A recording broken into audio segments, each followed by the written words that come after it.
午前10時40分ごろ、美瑛町白金の白金橋で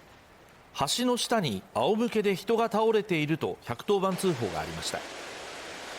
橋の下を流れる美瑛川から発見されたのは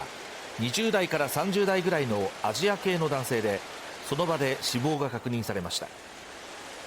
現場周辺からは遠隔でカメラのシャッターを押すリモコンのような機材が見つかっています。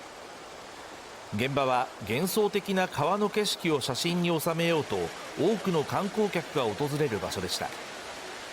警察は男性が橋から誤っておよそ40メートル下を流れる川に転落した可能性もあるとみて詳しい状況を調べています。